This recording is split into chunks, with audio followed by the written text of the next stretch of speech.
গতকাল শুক্রবার 30শে জানুয়ারি 2026 অনুষ্ঠিত হয় এসএস ওয়েলফেয়ার ফাউন্ডেশনের উদ্যোগে মেধা বিকাশ বৃত্তি পরীক্ষা 2025 এ বৃত্তিপ্রাপ্ত শিক্ষার্থীদের মাঝে পুরস্কার ও সনদপত্র বিতরণ অনুষ্ঠান সকাল 10টা থেকে কাপাসিয়া উপজেলার শহীদ গিয়াস উচ্চ বিদ্যালয় মাঠে আয়োজিত এই অনুষ্ঠানে সভাপতিত্ব করেন লোহাদি উচ্চ বিদ্যালয়ের সাবেক সহকারী প্রধান শিক্ষক জনাব সাত্তার শেখ ও উপদেষ্টা এসএস ওয়েলফেয়ার ফাউন্ডেশন।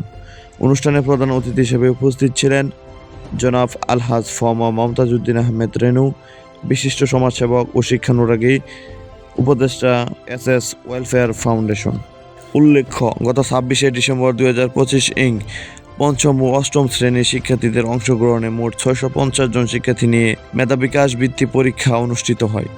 পরীক্ষায় উত্তীর্ণ বৃত্তিপ্রাপ্ত শিক্ষার্থীদের মধ্যে এদিন পুরস্কার ও সনদপত্র বিতরণ করা হয়।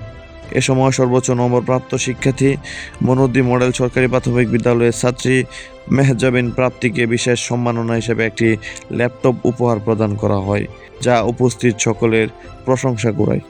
অনুষ্ঠানে আরও উপস্থিত ছিলেন বিভিন্ন শিক্ষা প্রতিষ্ঠানের শিক্ষকবৃন্দ, ডাক্তার, চাকরিজীবী, সমাজের গণ্যমান্য ব্যক্তিবর্গ ও রাজনৈতিক নেতৃবৃন্দ সহ অসংখ্য অভিভাবক।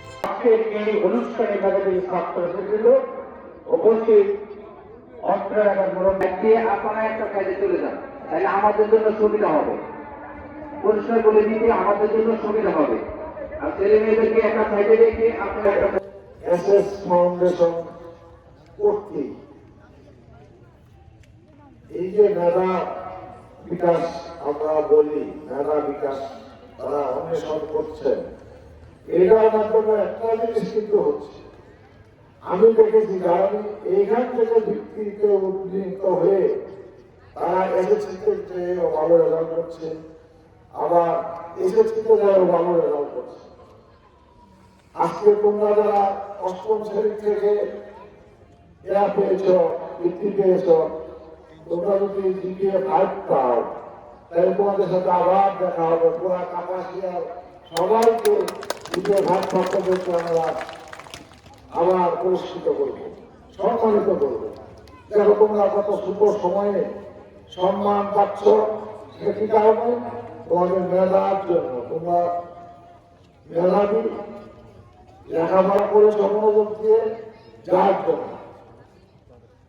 তোমরা আগামীতে এই দেশে এক একজন অনেক বড় হবে এবং এই দেশে সমাজে কাজ করবে।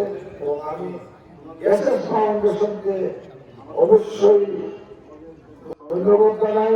তারা প্রতি বছরই এই মেধা বিকাশের পিছনে অনেক পরিশ্রম করে।